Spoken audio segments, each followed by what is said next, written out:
Hello class. Today we will be doing the question answers. In the last video we have done the exercise part. Now question number 1 is, what is a bit? How is it related to a byte? Answer is, a bit is the smallest unit of storage. Group of 8 bits together make 1 byte. Already we have studied this in the chapter, and I hope you have all learned the table. And before this you have to write that table in the copy also. I have already told you in the last video. Now, how is it related with a byte? A bit is just a smaller unit of information than a byte. So, this is the only relation, that it is a smaller unit as compared to the byte. Now, come up to the next question. What is data? How is it related to information?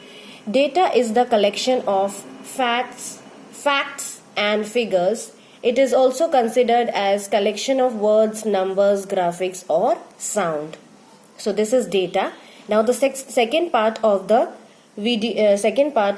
question is, how is it related to information? Data, when processed, gives information to all the data, facts and figures which we are processed and arranged in a particular order. Then it becomes information. Already we studied in the chapter that when we give the data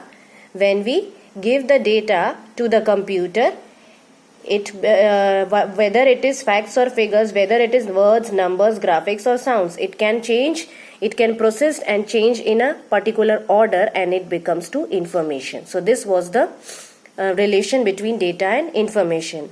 Now question number 3, what are the types of ROM available? The 3 types of ROM available are here. Only it is asked ROM is available in 3 types, so I have given you the name and their full form. PROM, programmable read-only memory. EPROM, erasable programmable read-only memory.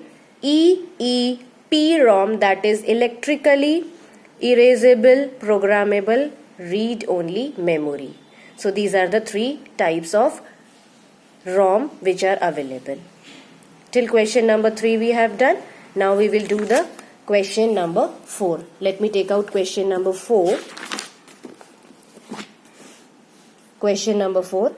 Why is the secondary memory important in computer?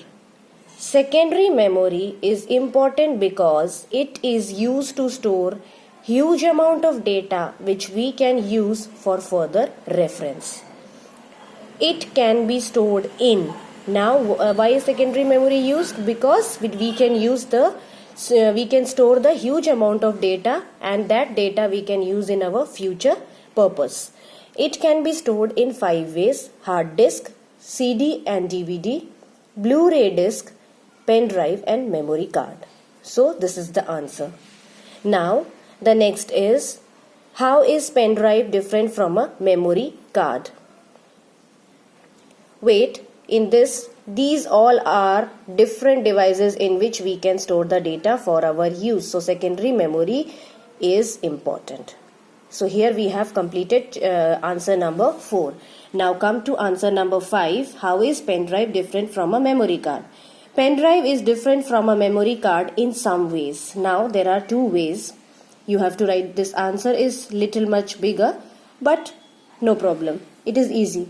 Pen drive can be attached outside the computer, but the memory card is attached inside the different devices. But in computer it can be accessed using multi-card reader. Now what is the difference? First difference is, pen drive can be attached in the outside part of the CPU, and memory card is attached inside, but you have to use the multi-card reader. So this is the first difference. Then the second difference is, pen drive can be used in only computer or laptops directly, but memory card can be used in many electronic devices like digital cameras, mobile phones, laptops, computers, MP3 and MP4 players.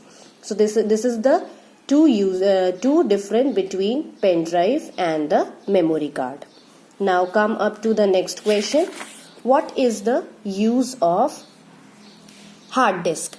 Hard disk is used to store the data in the computer from 60 GB to 4 TB.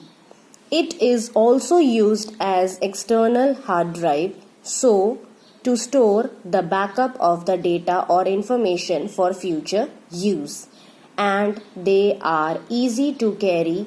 Example, LG and Samsung are some companies which make this. So why hard disk is useful? Because hard disk stores the data in the computer from 60 GB and to 4 TB, and it is used as an external hard drive. You can take this data anywhere with you, and then easy to carry. And some of the companies which make the hard drives are LG and Samsung. Now the last question. State one difference between RAM and ROM. This memory is very small. You will make two parts here, RAM and the ROM. First I will read you for RAM. This memory is very small and limited. If power fails, the information is lost. In ROM, this memory has more storage capacity than RAM. It does not lose the information if the power fails or the computer is off. So this is the question answers of this chapter. Now in the next video I will be giving you the extra questions of this chapter. Extra questions. First I will give you the questions, and then in the next video I will give you the answers. So please be ready with the extra question and answers. Till then you have to write question answers in your copy and revise the chapter again and again. Got it everyone? Thank you so much.